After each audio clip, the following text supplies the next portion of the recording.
জয় নিয়ে কত তো জয় নিয়ে তো 100% কেউ উঠতে পারবো না, আমাকে কেউ না। কত লিড দিতে পারবে? আমার তো টার্গেট 10,000 উপরে। জয়ের পরে জনগণের সাথে প্রথম কোন কাজ দিয়ে শুরু করবে? প্রথমত স্বাস্থ্য, শিক্ষা, পানীয় জল, এদের শ্মশানগুলি যে দুরবস্থা,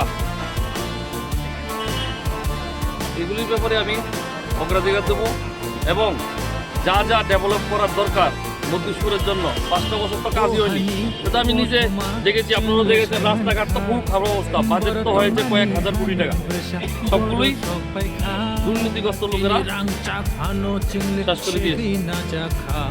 যত প্রার্থী হয়েছেন মজলিসপুর থেকে সবাই মন্ত্রী হয়েছেন, মন্ত্রী হবার পরেও তারা কেন জনগণের সাথে ঠিকমতো কাজ করতে পারছেন? আপনার কি মনে হয়? দুর্নীতি, টাকা নয় ছয়, কাজ তো হয়েছে, টেন্ডার তো হয়েছে, নিশ্চিত কাজ হয়নি।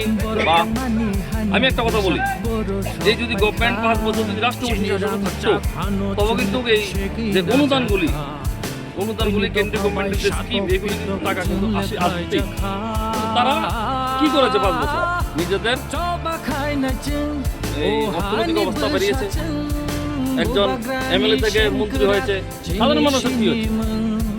বেতন বেড়েছে বা বিভিন্ন রকমের আরো অনেক কিছু হয়েছে, কিন্তু সাধারণ মানুষ তো উন্নত হয়নি না।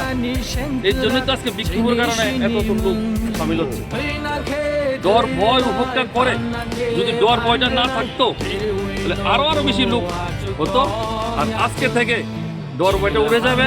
মধ্যপুর আগামী দিনে ত্রিপুরা রাজ্যের দিশা দেখাবে কিভাবে এই বিজেপিকে এই 2013 যে সিস্টেম ছিল 1.5%, আবার 1.5% নিয়ে যাবে। আমি তো গ্যারান্টি দিয়ে বলতে পারি। আপনি চাইলে কংগ্রেস, সিপিএম, বিজেপির হয়েও প্রার্থী হতে পারতেন, কেন ত্রিপুরা মথাকেই বেছে নিয়েছেন? দেখুন, মহারাজার সঙ্গে আমার একটা আগের থেকে সম্পর্ক ছিল, অনেক আগে থেকে। যখন কংগ্রেস করতাম তখন মহারাজার লোকের ব্যক্তিগত সম্পর্ক ছিল, এবং ইভেন যখন ত্রিপুরা মাতা পার্টি করেছে ওনার সঙ্গে আমার দেখা হয়েছে, মিট হয়েছে। আমার সঙ্গে একটা ব্যক্তিগত রিলেশন অনেক আগের থেকে হয়েছে, এমনকি মহারানীর সঙ্গে আমি মিট করেছি। এটা মনে করেন একটা পারিবারিক মতন আমার সঙ্গে হয়ে গেছে। এই সুবাদে মহারাজ আমাকে বলেছিল যে এখান থেকে করার জন্য, টিকিট নেওয়ার জন্য। আমি মহারাজের কথা বলতে পারিনি। ত্রিপুরাল্যান্ড নিয়ে তো সব বলছে, এটা হবে না, অবাস্তব। আপনার মতে কি ত্রিপুরাল্যান্ড? এটা একটা সাংবাদিক লড়াই, এরা দাবি করছে, কিন্তু আজকে যদি মহারাজ আলাদা কোনো রাজ্য ভাগ করার চিন্তা করতো, তাহলে আমাদের মতন বাঙালিদেরকে টিকিট দিতে হলে।